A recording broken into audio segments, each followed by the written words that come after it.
বিজয় যারা ভেবেছিল ছাড়বে না আর ক্ষমতার ওই মাসনদ, দেখেছে তারা রবের পাকড়াও কি করে করে নাস্তানাবুদ।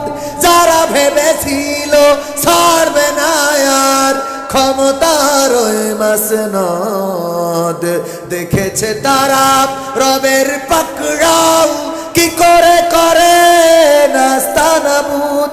তাই নয় নয় নয় আর কোন ভয়, আনতে হবে দিনের বিজয়, কোরআনের বিজয়। মানুষের সাথে যারা করেছে দুশ্মনী, করেছে বাড়াবাড়ি, দেশের বুকে তাদের হয়নি তো জায়গা, যেতে হলো মামার বাড়ি। মানুষের সাথে যারা করেছে দুশ্মনী, করেছে বাড়াবাড়ি, দেশের বুকে তাদের হয়নি তো জায়গা, যেতে হলো মামার বাড়ি। তাই নয় নয় নয় আর কোন ভয়, আনতে হবে দিনের বিজয়, কোরআনের বিজয়। কাবা রক্ষাই যেই মহারব পাঠিয়েছিলেন আবাবিল, আজও তিনি দয়াময় তেমনই আছে, বদলেনি তো এক দিল। ঠিক না বেঠিক নাকি আল্লাহ বদলে গেছেন? কাবা রক্ষাই যেই মহারব পাঠিয়েছিলেন আবাবিল, আজও তিনি দয়াময় তেমনই আছে, বদলেনি তো এক দিল। তাই নয় নয় নয় আর কোন ভয়, আনতে হবে দিনের বিজয়, কোরআনের বিজয়। রাজি কি আছেন? আগামী দিন কোরআনের জন্য যদি ডাক আসে, দিন কায়েমের জন্য যদি ডাক আসে, কোন দল থেকে ডাক আসলো এটা বড় কথা নয়, কোরআনের পক্ষ নিয়ে যারা ডাক দিবে, যদি বিএনপি হয় আপত্তি নাই, যদি জাসদ বাসদ হয় আপত্তি নাই, যদি রাম বাম তারাও যদি কোরআনের পক্ষে ডাক দেয়, কোনো আপত্তি কি আছে? কিন্তু যদি জামাত ইসলাম, হেফাজতে ইসলাম, চরমনাই ইসলাম কোরআনের বিপক্ষে যায়, আমরা তাদের বিপক্ষে যেতে কোনো আপত্তি কি আছে? অনেকেই ইসলামটা বোঝে না, অনেকেই মনে করেন হুজুর এসেছে মানেই মনে হয় জামাত ইসলাম, হেফাজতে ইসলাম, চরমনাই ইসলামের কথা বলবে না। ভাইয়েরা আমার, আল্লাহ রব্বুল আলামিন জামাত ইসলাম দেয় নাই, আল্লাহ রব্বুল আলামিন চরমনাই ইসলাম দেয় নাই, তাবলিগি ইসলাম দেয় নাই, পাবলিগি ইসলাম দেয় নাই, আওয়ামী লীগ বিএনপি ইসলাম দেয় নাই। আল্লাহ রব্বুল আলামিন সরাসরি বলে দিয়েছেন, ইন্নাদ-দীনা ইনদাল্লাহিল ইসলাম, নিশ্চয় আমার পছন্দের দিন এবং ধর্ম হলো ইসলাম। আল্লাহর পছন্দের দিন কোনটা? জীবন ব্যবস্থা ইসলাম। সেই ইসলাম কায়েমের জন্য যদি মেম্বার সাহেব ডাক দেয়, আমরা তার সাথে থাকতে রাজি আছি না নাই? যদি এই ইসলাম কায়েমের জন্য উনি ডাক দেন, তার সাথে থাকবো। কিন্তু ইনারা যতই দাড়িওয়ালা টুপিওয়ালা হোক, যদি ইসলামের বিরুদ্ধে চলে যায়, তাইলে উনাদের পিছন থেকেই আমরা সরে যাব। বলেন ঠিক কিনা? এটাই হলো ইসলামের স্পষ্ট বয়ান। এটা কি ইসলামের স্পষ্ট বয়ান? গতকালকে জামালপুরে সঙ্গীত গাইলাম, সব দলেরই দেখা হলো কেমন করে চালায় দেশ, আগামীতে চাইছে দেখতে দাড়ি টুপির বাংলাদেশ। এটা বলার কারণে বাধা দিল যে দাড়ি টুপির বাংলাদেশ। আমি পরের লাইনে বলেছি, সব দলেরই দেখা হলো কেমন করে চালায় দেশ, আগামীতে চাইছে দেখতে দাড়ি টুপির বাংলাদেশ, আগামীতে চাইছে দেখতে আল কোরআনের বাংলাদেশ। আমি দাড়ি টুপির বাংলাদেশ দেখতে চাইলাম, আল কোরআনের বাংলাদেশ দেখতে চাইলাম। পিছন থেকে এক দাড়িওয়ালা টুপিওয়ালা বাধা দিল, কয় মাহফিল বন্ধ করে দেব যদি এই কথা বলা হয়। তার মানে ওরা দাড়ি টুপি দেখতে চায় না, ওরা কোরআনের বাংলাদেশ দেখতে চায় না। আমি তাদেরকে বলতে চাই, যদি আল্লাহর বান্দা দাবি করেন তাইলে কোরআনের বাংলাদেশ দেখতে চাইবেন না কেন? কোরআনের বাংলাদেশ যদি আপনি দেখতে না চান, তাইলে আল্লাহর বান্দা দাবি করা যাবে? কথা কয় না যাবে? এই কোরআন কি জামাত ইসলামের? এই কোরআন কি জামাত ইসলামের? এই কোরআন কি চরমনায়ের? এই কোরআন কি হেফাজতের? এই কোরআন কি বিএনপির? এই কোরআন কি আওয়ামী লীগের? এই কোরআন গোটা বিশ্বের মানুষের জন্য আল্লাহ রাব্বুল আলামিন এই কোরআন দিয়েছেন গোটা বিশ্বের মানুষের জন্য। এই কোরআনের প্রতিটা পাতায় পাতায় কিভাবে চলবেন, কিভাবে লিখবেন, কিভাবে খাবেন, কিভাবে ঘুমাবেন, রান্নাঘর থেকে সংসদ ভবন পর্যন্ত সব কথা কোরআনে বলে দিয়েছেন। বলেন ঠিক কিনা? শুধু বলে দিয়েই খ্যাত হননি, আল্লাহ রাসূলকে তাগীদ করে দিয়েছেন, হুয়াল্লাযী আরসালা রাসূলাহু বিল হুদা ওয়া দীনিল হক লিইয়ুযহিরাহু আলাদ দীনি কুল্লিহি ওয়ালাউ কারিহাল মুশরিকুন। আমার আল্লাহ বললেন, আমি রাসূলকে সত্য দিন সহকারে দিনে হক হুদা দিয়ে পাঠালাম। তিনি যেন সব দিনের উপরে, সব দলের উপরে, সব মতের উপরে আমি আল্লাহর দিনকে বিজয়ী করে দেখান। এই দায়িত্ব দিয়েছেন কে? আল্লাহ দায়িত্ব দিয়েছেন সব দলের উপরে, সব মতের উপরে, সব কিছুর উপরে আল্লাহর দিনকে বিজয়ী করে দেখাতে হবে। এই কোরআনের দিন বিজয়ী করে দেখাতে যারা চায়, তাদের সাথে যারা দ্বন্দ্ব করে, ওদের সাথে আমাদের আপোষ হতে পারে। কোরআনের সাথে যারা করবে দ্বন্দ্ব, তাদের সাথে কবু হবে না আপোষ। কোরআনের সাথে যারা করবে দ্বন্দ্ব, তাদের সাথে কবু হবে না আপোষ। জেল জুলুম হলেও হবে, জেল জুলুম হলেও হবে, বিবেকের কাছে তবু রব নির্দোষ। আমার রবের কাছে রব নির্দোষ, মহান প্রভুর কাছে রব নির্দোষ। কোরআনের সাথে যারা করবে দ্বন্দ্ব, তাদের সাথে কবু হবে না। কোরআনের কথা যারা বলে যায় আজ, তাদের দমাতে কত ফন্দি। কাউকে ধরে নিয়ে দিয়েছে ফাঁসি, কাউকে রেখেছিল বন্দি। কোরআনের কথা যারা বলে যায় আজ, তাদের দমাতে কত ফন্দি। কাউকে ধরে নিয়ে দিয়েছে ফাঁসি, কাউকে রেখেছিল বন্দি। হক কথা বললেই জ্বলে জায়গা, কোরআনের কথা সইতে পারে না। হক কথা বললেই জ্বলে জায়গা, কোরআনের কথা সইতে পারে না। জানি না তাদের আমাদের পরে কেন এত আক্রোশ, আছে না নাই? জেল জুলুম হলেও হবে, জেল জুলুম হলেও হবে, বিবেকের কাছে তবু রব নির্দোষ। আমার রবের কাছে রব নির্দোষ, মহান প্রভুর কাছে রব নির্দোষ। কোরআনের সাথে যারা করবে দ্বন্দ্ব, তাদের সাথে কবু হবে না। কোরআনের কথা আজ বলতে গেলে আসছে বাধা কত ভাবে। কোরআন প্রেমিকারা হাতে রেখে হাত সামনে এগিয়ে যাবে। দিনের কথা আজ বলতে গেলে আসছে বাধা কত ভাবে। কোরআন প্রেমিকারা হাতে রেখে হাত সামনে এগিয়ে যাবে। হক কথা বলতে করি না কো ভয়, জীবনের বিনিময়ে আনব বিজয়। হক কথা বলতে করি না কো ভয়, জীবনের বিনিময়ে আনব বিজয়। বুকে আছে শক্তি, অন্তরে আছে সাহস। হ্যাঁ, সাহস আছে। জেল জুলুম হলেও হবে, জেল জুলুম হলেও হবে, বিবেকের কাছে তবু রব নির্দোষ। আমার রবের কাছে রব নির্দোষ, মহান প্রভুর কাছে রব নির্দোষ। কোরআনের সাথে যারা করবে দ্বন্দ্ব, তাদের সাথে কবু হবে না। আপোষ কি করা যাবে? কোরআনের সাথে যদি আমার বাবা কোরআনের বিরুদ্ধে চলে যায়, আমি কি বাবার সাথে আপোষ করা যাবে? যদি আমার স্ত্রী কোরআনের বিপক্ষে চলে যায়, আমার স্ত্রীর সাথে কি আপোষ করা যাবে? না, যাবে না। আমার নেতা যদি কোরআনের বিপক্ষে চলে যায়, ওই নেতার সাথে আপোষ হবে না। কয়েকদিন আগে বাউল শিল্পী কোরআন অবমাননা করেছে, সূরা নাসকে অপব্যাখ্যা করেছে। বলেন ঠিক না বেঠিক? আল্লাহ তার শাস্তির ব্যবস্থা করেছেন, অ্যারেস্ট হয়েছে, জেলখানায় আছে না নাই? কোরআনের সাথে বেয়াদবি করবা। তসলিমা নাসরিন কোরআনের সাথে বেয়াদবি করেছে, বাংলার জমিনে জায়গা হয়। কোরআনের সাথে যারা বেয়াদবি করে, দুনিয়ার পরে তারা লাঞ্ছিত হয়। আর পরকালে তাদের রয়েছে গঞ্জনা, পরকালে রয়েছে বঞ্চনা, পরকালে রয়েছে তাদের শাস্তির ব্যবস্থা। আর দুনিয়ার পরে যারা কোরআনকে সম্মান করে, ডক্টর মিজানুর রহমান আজহারি নামটা বলতেই পাগল। আমার যুবকেরাও পাগল, ঠিক না বেঠে? কোরআনের কাছে আসার কারণে মর্যাদা এত বাড়ালো। শাকিব খান যদি আসে, আর এক পাশে যদি মিজানুর রহমান আজহারি আসে, বলেন কোন দিকে লোক বেশি হবে?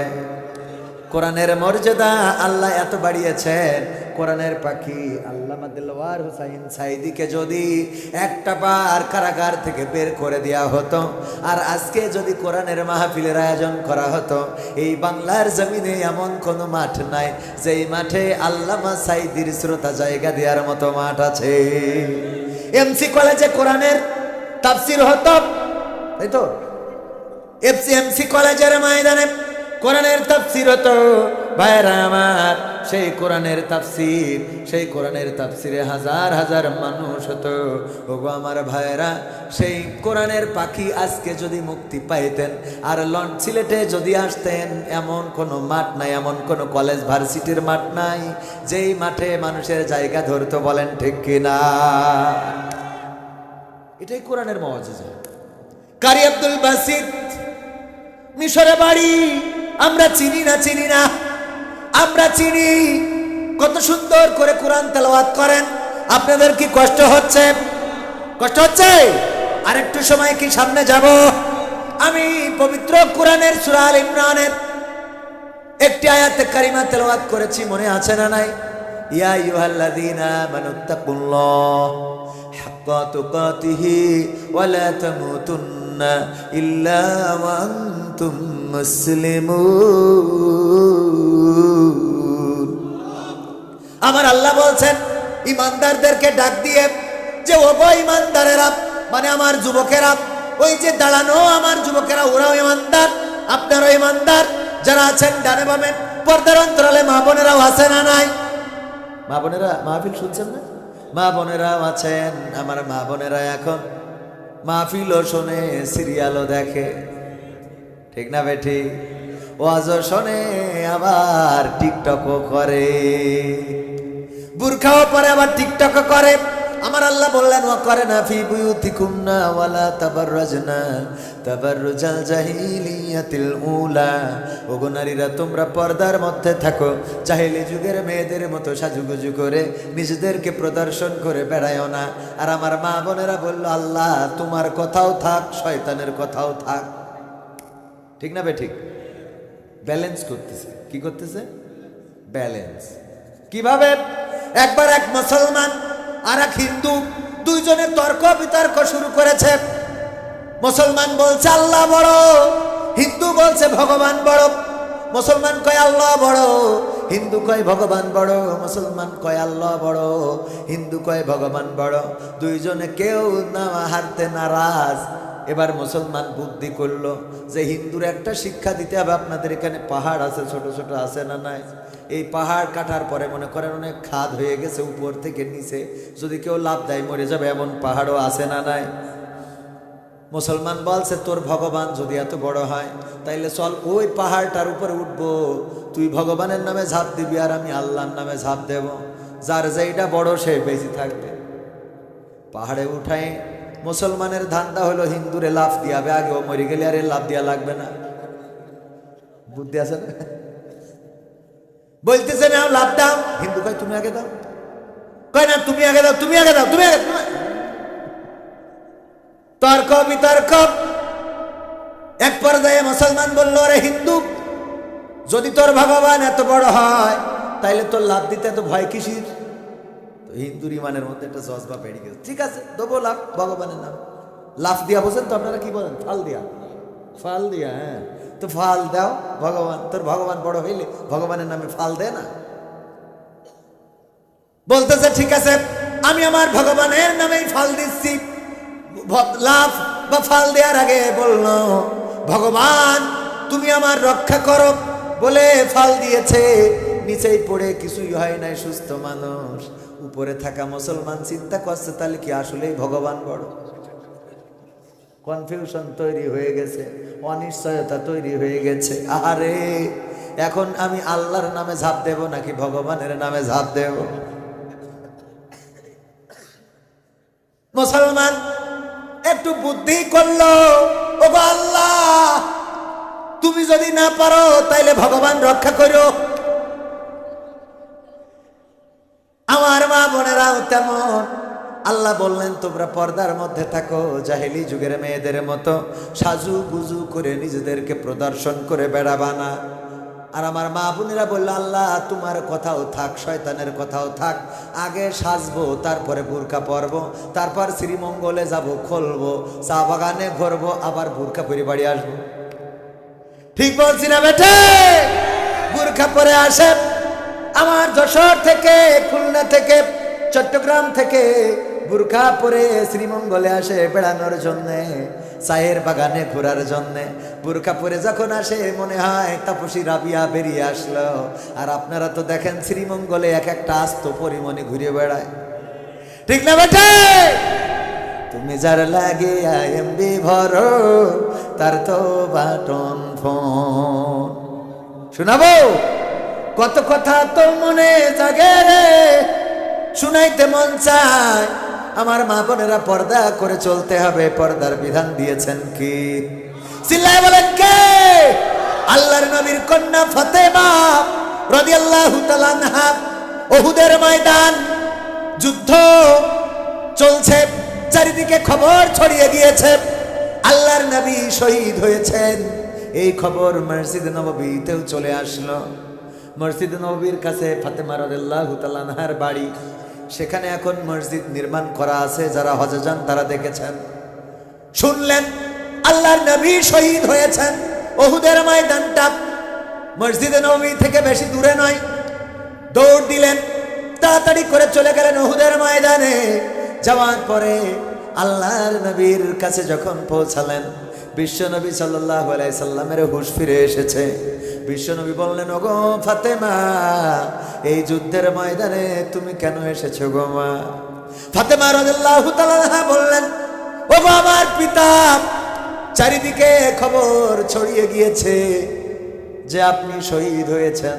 এই খবর পাওয়ার পরে আমি আপনার আদরের কন্যা, আমি আপনার ভালোবাসার কন্যা, আমি কেমন করে বাড়িতে বসে থাকি গো বাবা।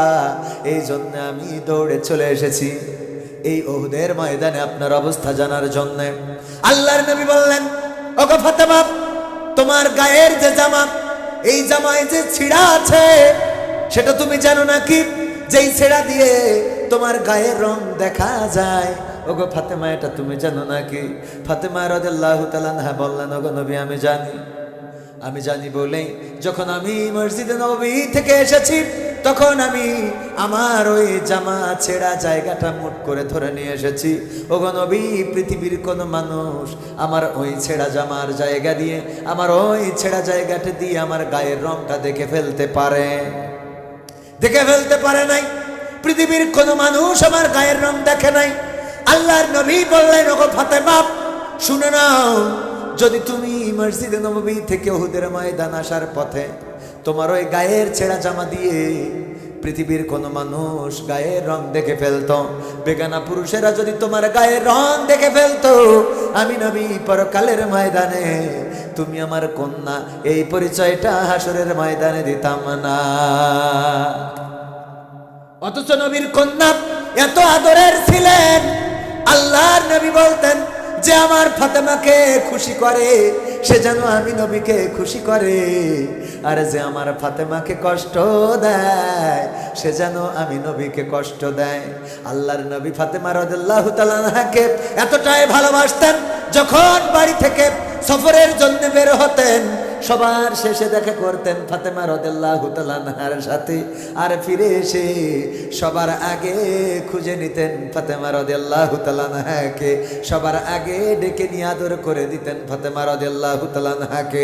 শুধু তাই নয়, ইন্তেকালের সময় ফাতেমা রাদিয়াল্লাহু তাআলা আনহা অনেক বেশি কান্নাকাটি করছেন।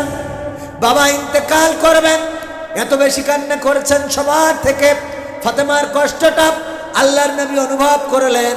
বিশ্ব নবী ফাতেমা রাদিয়াল্লাহু তাআলা আনহাকে ডাকলেন, কাছাকাছি ডাকলেন। বললেন কানটা মুখের কাছে দিয়ে দাও। কানটা মুখের কাছে দিল। বিশ্বনবী কি যেন বললেন। ফাতেমা রাদিয়াল্লাহু তাআলা আনহা আর কান্না করলেন না, চুপ হয়ে গেলেন।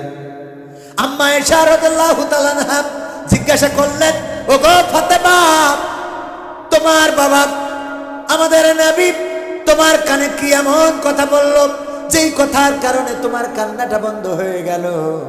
কি এমন কথা বলে দিয়েছে গো মা, আমাকে বলা যাবে নাকি? ফাতেমা রাদিয়াল্লাহু তাআলা আনহা বললেন, ওগো আমার আম্মা জান, আমার পিতা আমাকে জানিয়েছেন।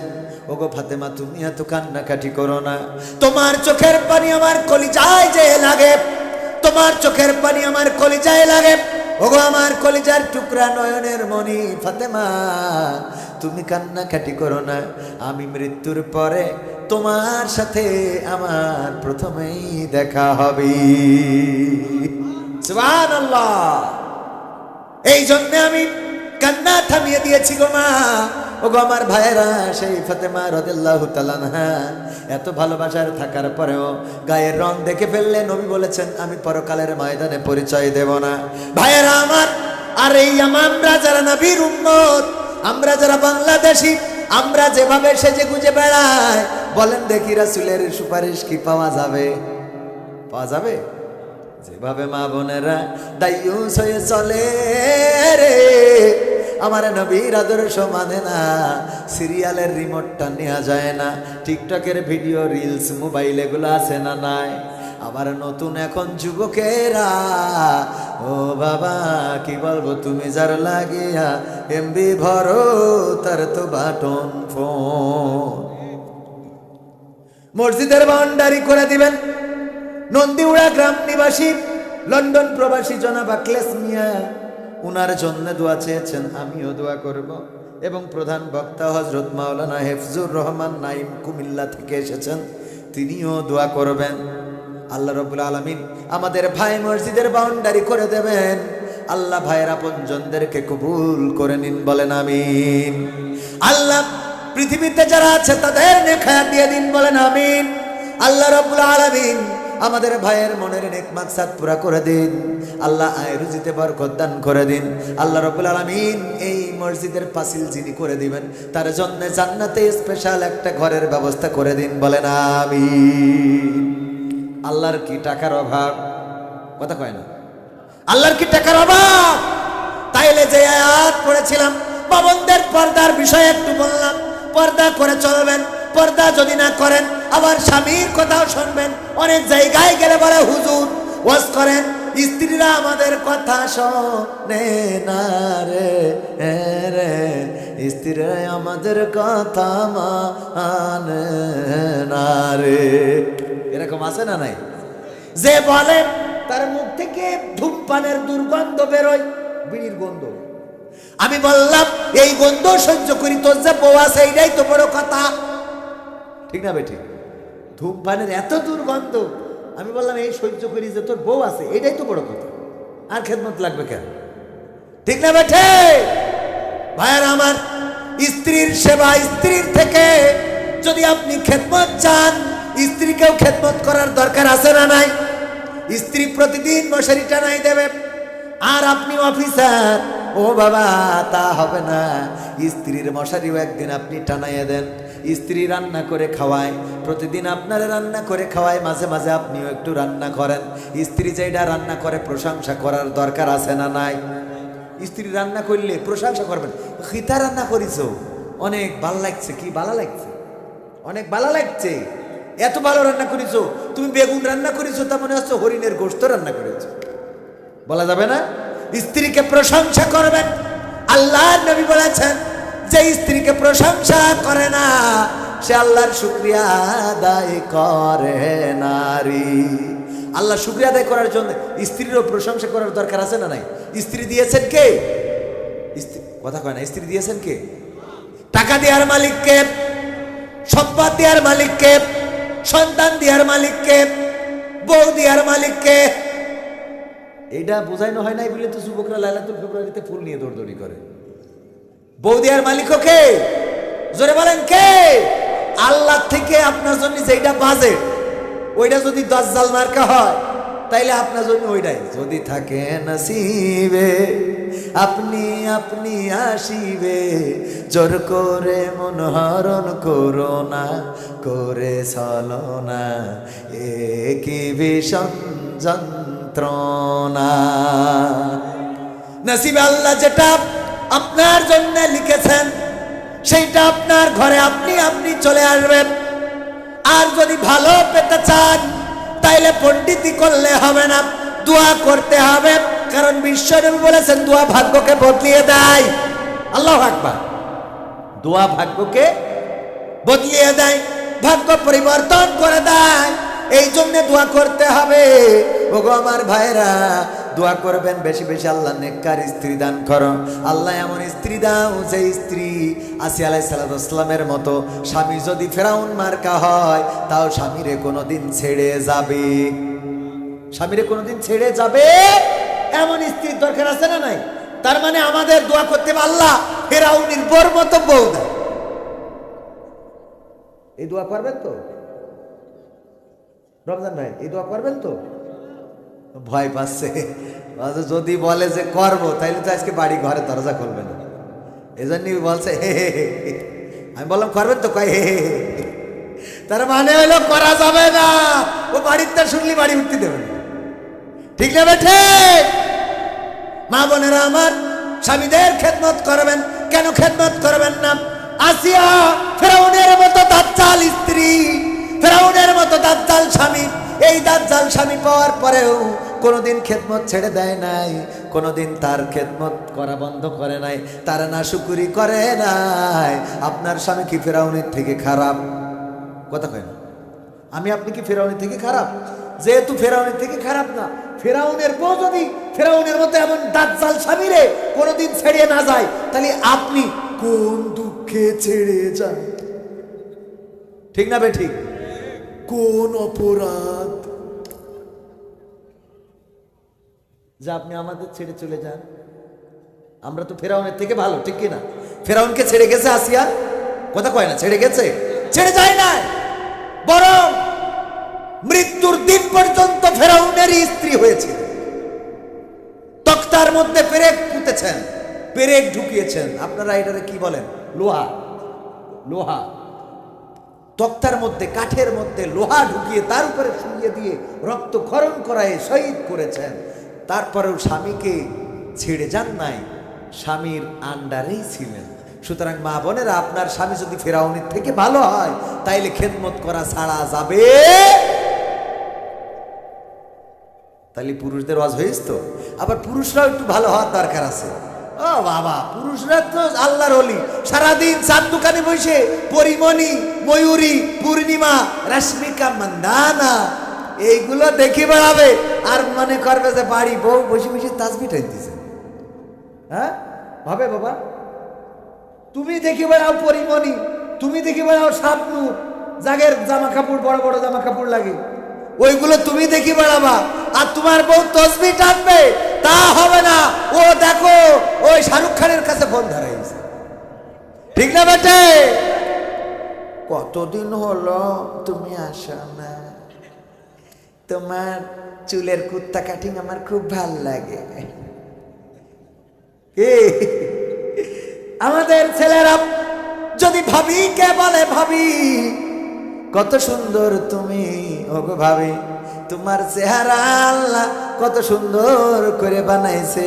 বিয়ান রে বলে পড়ে না চোখের পলক, কি তোমার রূপের ঝলক, দোহাই লাগে রূপটি তোমার একটু আঁচলে ঢাকো, নাই আমি জ্ঞান হারাবো, মরে যাব, বাঁচাতে পারবে না কে। ও বাবা, কারে বলে?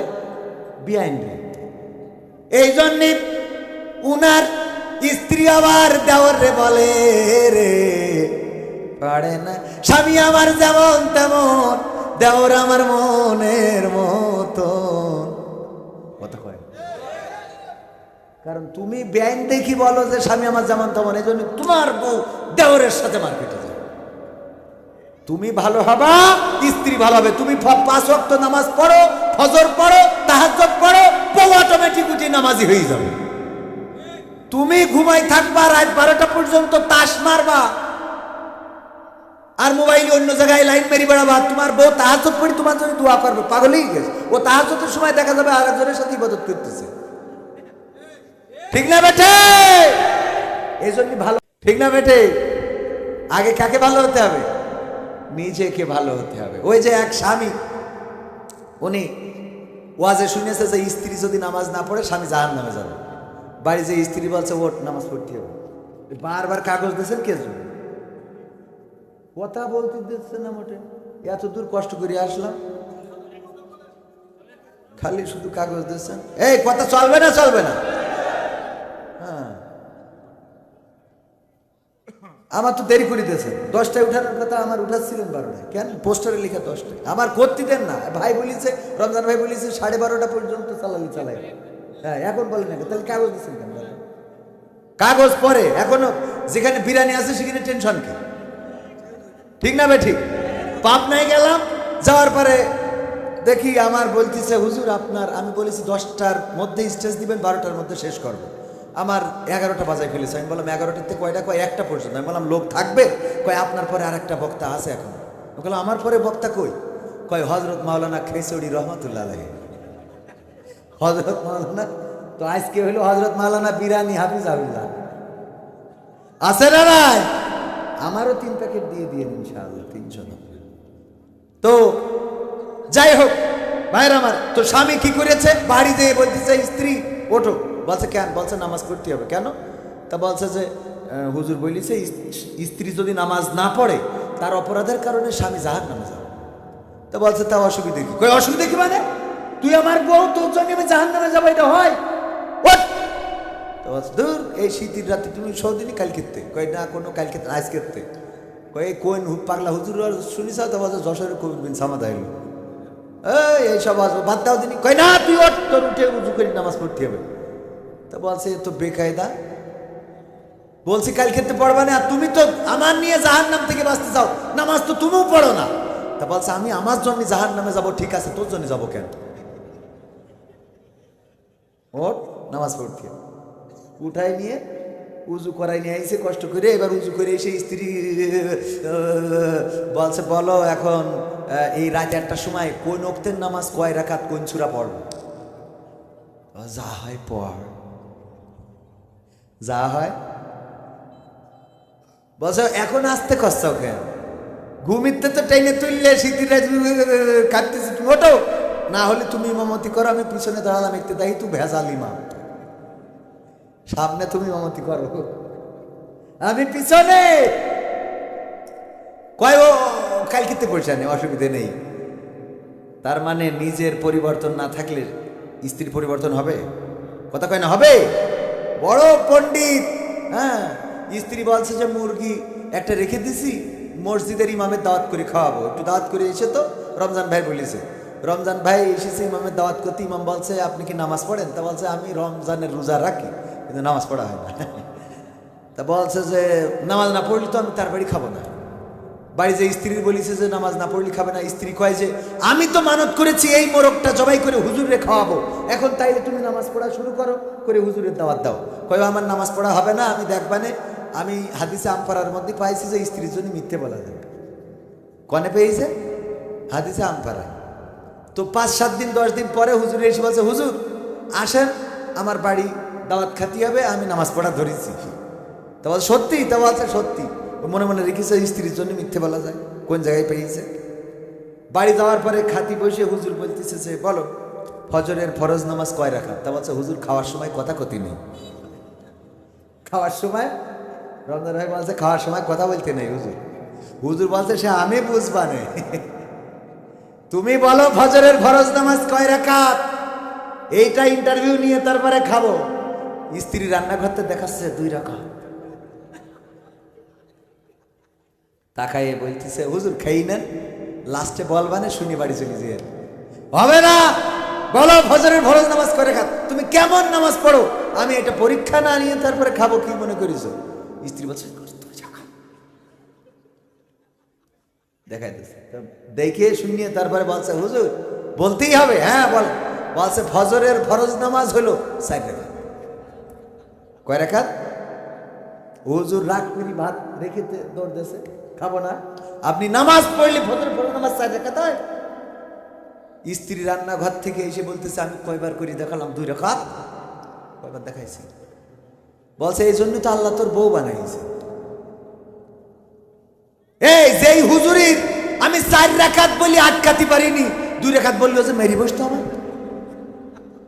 4 রাকাত বলি ঠেকাতে পারলাম না, ও 2 রাকাত বললেও থাকতো, ও তো আমার মেরিয়ে থিয়ে যেত। ভাইয়েরা আমার, এমন স্বামী হওয়া যাবে না যেই স্বামী নিজে নামাজি হবে না কিন্তু স্ত্রীকে নামাজি চাইবে, যেই স্বামী নিজের চোখের পর্দা করবে না কিন্তু স্ত্রীকে পর্দাশীল চাইবে, যেই স্বামী নিজে পরকিয়া থামাবে না কিন্তু স্ত্রীকে পরকিয়া থেকে থামাতে চাইবে, যেই স্বামী নিজে ওই সিরিয়াল দেখা বন্ধ করবে না, চায়ের দোকানে সময় কাটানো বন্ধ করবে না কিন্তু স্ত্রীকে বন্ধ করতে চাইবে, এটা সম্ভব হবে না, হবে না, হবে না যতক্ষণ পর্যন্ত আপনার পরিবর্তন না আসবে। আপনি যদি কোরআন পড়েন, আপনি যদি কোরআন শেখেন, দেখবেন আপনার স্ত্রীও কোরআন পড়তে উদ্বুদ্ধ হবে, কোরআন শিখবে। আপনি যদি ইসলামী সাহিত্য পড়েন, আপনার স্ত্রীও ইসলামী সাহিত্য পড়বে। আপনি যদি ইসলামী আন্দোলন করেন, অটোমেটিক আপনার স্ত্রীও ইসলামী আন্দোলনের কর্মী হয়ে যাবে। ওগো আমার ভাইয়েরা, আর একটু সামনে কি যাব? শুনতে চান আপনারা? শুনতে চান? আমার যুবকেরা, আমি দাঁড়ানো দেখে বুঝেছি যেহেতু জায়গা সংকুলন হয় নাই, কলিজার টুকরা সোনার ছেলেরা আমার, আমি যেহেতু এই অঞ্চলে কম আসি, ওই দাঁড়ানো মানুষগুলো দাঁড়িয়েই আছে, বসার জায়গা না পাওয়ার পরেও চলে যায় নাই, এই দাঁড়িয়ে থাকা প্রমাণ করে দেয় আগামীর দিন হবে কোরআনের দিন, আগামীর দেশ হবে কোরআনের দেশ।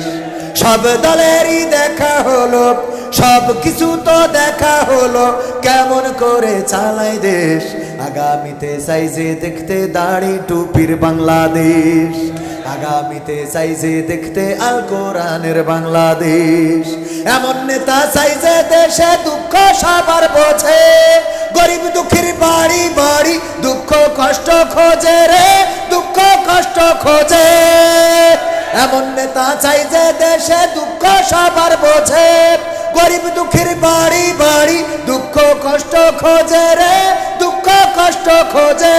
সব অধিকার ফিরিয়ে দিয়ে, সব অধিকার ফিরিয়ে দিয়ে আনবে দেশে খুশির লেশ, আগামীতে চাইছে দেখতে দাড়ি টুপির বাংলাদেশ, আগামীতে চাইছে দেখতে আল কোরআনের বাংলাদেশ। ভ্রান্ত মতে বাতিল পথে শান্তি খোঁজে যারা, রবের ভাষায় চোখ থাকিতে অন্ধ বধির তারা রে, অন্ধ বধির তারা।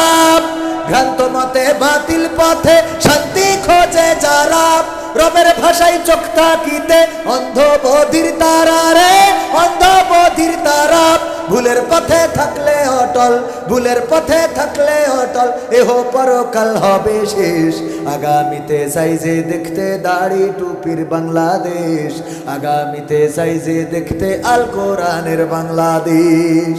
দুর্নীতি আর চাঁদাবাজি ভাই চলবে না এই দেশে, রুখে দিতে হবে তাদের আসলে ফ্যাসিস্ট বেশে রে, আসলে ফ্যাসিস্ট বেশে।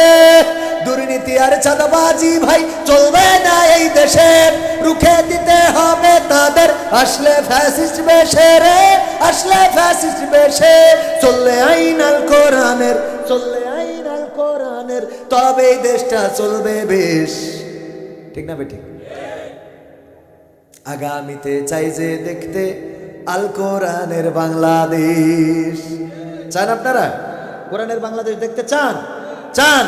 কোরআনের জন্য যদি রক্ত লাগে, ইসলামী আন্দোলন করার জন্য যদি রাজপথে থাকা লাগে, যদি মিছিল মিটিংয়ে সারিবদ্ধ হতে হয়, যদি দলীয় প্রোগ্রামের বাইরে কোরআন কায়েমের প্রোগ্রামে ঐক্যবদ্ধ হয়ে যদি মিছিলে সম্পৃক্ত হতে হয়, যদি বাতিল আমাদের বুকে বুলেট নিক্ষেপ করে, আবু সাইদের মতো বুক পেতে দিয়ে বুকের তাজা রক্ত ঝরিয়ে এই বাংলার জমিনকে রক্তাক্ত করে, সেই রক্তের সাগরে সাঁতার কেটে কেটে একটি রক্তাক্ত বিপ্লবী কালেমার পতাকা উড়াতে রাজি কারা কারা দেখতে চায়?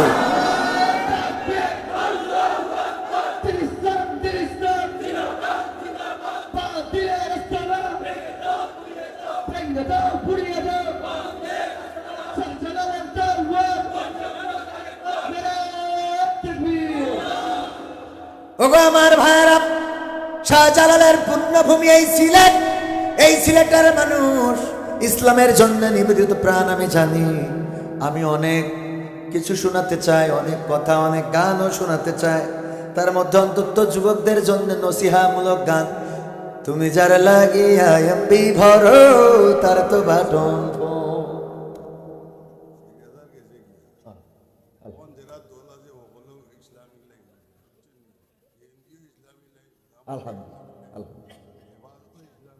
আলহামদুলিল্লাহ। আমরা সেটাই বলছি যে ইসলামের লাইনে যারাই চলবে, স্বৈরাচার নাই, ইসলামের লাইনে যারা আছে তাদের সাথে আমরা আছি। কথা ক্লিয়ার। বেগম জিয়ার জন্য দোয়া করি কেন? কারণ তিনি ইসলামিক লাইনের মানুষ শুধু ছিলেন না, ওনার স্বামী শহীদ প্রেসিডেন্ট জিয়াউর রহমানও তিনি সংবিধানে বিসমিল্লাহ প্রতিষ্ঠিত করেছেন। ঠিক না ঠিক? ইসলামী মূল্যবোধে বিশ্বাস এটা প্রতিষ্ঠিত করেছেন। তো এই জন্যে আমরা ইসলামের পক্ষে যারা আছে তাদের পক্ষে আমরা আছি। ইসলামের বিপক্ষে যে দাঁড়াবে, আমি তো আমার আগের বক্তৃতাই ক্লিয়ার করে দিয়েছি যে যদি আপনি ইসলামের বিপক্ষে যান, আপনার দাড়ি থাকলেও টুপি থাকলেও লাভ নেই। ইনি যদি ইসলামের বিপক্ষে যায়, দাড়ি থাকলে টুপি থাকলে হইতই নাই, হইতই নাই, সিলেটের ভাষায় হইতই নাই। ইনশাআল্লাহ শিখে যাব, আল্লাহ চাইতো। খিতামাত মাত্রায় রে ভাই। তারপরে ওগো আমার ভাইয়েরা, ইসলামের জন্য যদি নিবেদিত প্রাণ হন, তাইলে একটা কাজ করতে হবে। সেটা হলো আগামী বছর এই মাহফিল আয়োজন। আমার দাওয়াত দিবেন আগামী বছর আবার? হ্যাঁ, আপনারা চাচ্ছেন আগামী বছর আসি? চাচ্ছেন? কারা কারা থেকে হাতে চুকারে দিয়েছে আগামী বছর? আলহামদুলিল্লাহ। আমার ভাইজানও চেয়েছেন, শুক্রিয়া। আমার ভাইজান চেয়েছেন, আলহামদুলিল্লাহ। ও এখানকার চেয়ারম্যান, মাশাআল্লাহ, রানিং চেয়ারম্যান। এই সময়ে বিএনপির চেয়ারম্যান, মানে স্বৈরাচারের আমলে যেই সময় মানুষ ভোট দিতে গেছে, এক মুরব্বী ভোট দিতে যেই বলতেছে আমার ভোট দিতে হয়েছি, আমার নাম্বারটা দেখি দাও। কয় চাচা ভোট তো দেয়া হয়ে গেছে। কয় কেন? আমি তো কষ্ট করে আসলাম। তা বলছে আপনি বাড়িতে বেরোয়ছেন কখন? কয় ফজরের নামাজ পড়ি। কয় আমরা তো তাহাজ্জুদ পড়ি কাম সারিছি। আমরা তো তাহাজ্জুদ পড়ে, হ্যাঁ আলহামদুলিল্লাহ, তো আমরা তাহাজ্জুদ পড়ে কাম ছেড়ে ফেলেছি। এখন বলতেছে যে তাইলে কি আর করা, চলে যায়। তা বলছে বাবাজি চাষিরে আবার পাঠাইন না। কই কেন? তোমার চাষি কি একবার ভোট দিয়ে গেছ নাই? তা বলছে হ্যাঁ চাষিটাও হয়ে গেছে। তা বলছে কত বড় নেমো খারাপ, ইটার লাগি আমি কত মাতলাম, সে আমারই ভুলি গেছে। হ্যাঁ, ওর সাথে আমি জান্নাতে থাকতেছি। কেন চাষির পরে এত রাগ কেন? কয় সে তো মরে গেছেন কি আজ 11 বছর হচ্ছে, তো এসে যখন একটা ভোট দিয়ে গেছে আমার সাথে দেখা করে যাবে না? এই সময়ে ভোট নিয়ে বিএনপি চেয়ারম্যান পাশ করা কষ্টকর না? কথা কয় না? উনি পাশ করেছেন, আলহামদুলিল্লাহ। সৎ কাজ যদি করে, সৎ কাজের পক্ষে আমরা আসি না নাই? ভালো কাজ যদি করে, উনার পক্ষে আমরা আসি না নাই? ভালো কাজ যিনি করবে, অনেকেই বলে প্রতীক মুখ্য, প্রতীক নয়, ব্যক্তি মুখ্য। ব্যক্তি ভালো, আমরা প্রতীক দেখবো না। কথা কয় না? কারণ দাড়িপাল্লার প্রতীক নিয়ে যদি ব্যক্তি হয় সুদখোর, ওরে ভোট দেওয়া যাবে? যদি হয় ঘুষখোর, তারে ভোট দিলে তো সব ঘুষ খাবে। আর ধানের শীষের প্রতীক নিয়ে যদি দাড়িওয়ালা টুপিওয়ালা হয়, পাঞ্জাবিওয়ালা, কুরআনওয়ালা, হাদিসওয়ালা, ইসলামীওয়ালা হয়, তাইলে সেইটার পক্ষে আসি না নাই? হ্যাঁ, ওয়াজ ক্লিয়ার। বুঝলি ভালো, না বুঝলি আমার কিছু করার নেই। আমি যশোরে ওখানে চলে যাবো, এখানে আপনারা কুপাকুপি যা মন চাই করেন। আগামী বছর সিলেটের মানুষ মাহফিল যদি চান, মাইক দিবেন, মাইকের খরচ দিবেন, এমন কেউ একজন হাত উঁচু করেন। আমি মুসাফির মানুষ, মাশাআল্লাহ। নাম কি ভাই আমার? নূর ইসলাম। ইসলামের নূর, সংবিধানে রাষ্ট্র ধর্ম ইসলাম আছে বলে তোমার কেন জলে রে টাকলা, তোমার কেন জলে? ওদের জ্বলতাম ওগো আমার ভাইরা, সেই ইসলামের নূর, নূর ইসলাম সাহেব মাইকের খরচ দিবেন আগামী বছরের মাহফিলে। আল্লাহ হায়াত বাড়িয়ে দিন, বলেন আমিন। আল্লাহ রাব্বুল আলামিন উনার পিতামাতা দাদা দাদি নানা নানি আপনজন যারা কবরে, আল্লাহ কবরগুলো মাফ করে জান্নাতের বাগান বানিয়ে দিন, বলেন আমিন। ওগো আল্লাহ, আমার নূর ইসলাম ভাইয়ের পরিবার পরিজনকে কবুল করে নাও, সবাইকে দিনদার ইমানদার বানায় দাও আল্লাহ। এই দানের ওসিলায় আয় রুজিতে বরকত ঢেলে দাও, বলেন আমিন। প্যান্ডেলের খরচ এবারও মাইক দিয়েছেন, মাশাআল্লাহ। আমার ভাইজান অনেক ভালো মানুষ, ইসলামের নূর। ওই যে আয়াত পড়েছিলাম, ইউরিদুনা লিইউতফিউ নূরাল্লাহি বিআফওয়াহিহিম ওয়াল্লাহু মুতিম্মু নূরিহি ওয়ালাউ কারিহাল কাফিরুন। কাফেররা চায় মুখের ফু দিয়ে ইসলামের আলো নিভাইয়ে দেবে, কিন্তু আমার আল্লাহ চান সেটা প্রজ্বলিত করে রাখবে, যাতে তাতে কাফেরদের যতই জ্বালা পোড়া হোক, এই জাতীয় নূর ইসলামদের মধ্য দিয়ে ইসলামের আলো প্রজ্বলিত করে রাখবে। এই মাইকের খরচ এবার দিয়েছে, আগামীতেও দিবেন, আল্লাহ হায়াতে বাঁচাইলে আবারও দিবেন।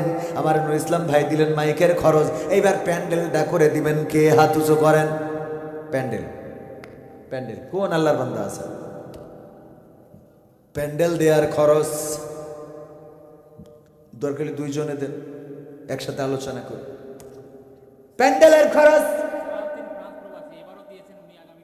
ও নারায়ে তাকবীর। সালাউদ্দিন ভাই, সালাউদ্দিন ভাই, প্রবাসীরা যারা প্রবাসী আছে, প্রবাসীদের গান গাওয়ার জন্য রিকোয়েস্ট করেছে, আমি গানটা শোনাবো ইনশা। সুতরাং আপনারা যত তাড়াতাড়ি করবেন তত ভালো। তাহলে প্যান্ডেল দিবেন ট্রান্স প্রবাসী, নাম কি? সালাউদ্দিন ভাই। সালাউদ্দিন ভাই, আল্লাহ যে বাড়ি ছিলাম ওই বাড়ির আমাদের খাওয়া দাওয়ার ব্যবস্থা করেছেন। সালাউদ্দিন ভাই উনি প্যান্ডেলের খরচ এবারও দিয়েছেন, আগামীতেও দিবেন। আল্লাহ উনার এই প্যান্ডেলের খরচটাকে কবুল করে নাও আল্লাহ, নেখায়াত দান করে দাও, পরিবার পরিজনকে কবুল করে নাও আল্লাহ। যেই বাড়িটাই ছিলাম, চমৎকার মানুষ, অনেক উদার হৃদয়ের মানুষ, আল্লাহ তুমি দয়া করে আমাদের সালাউদ্দিন ভাইয়ের পিতার হায়াত বাড়িয়ে দাও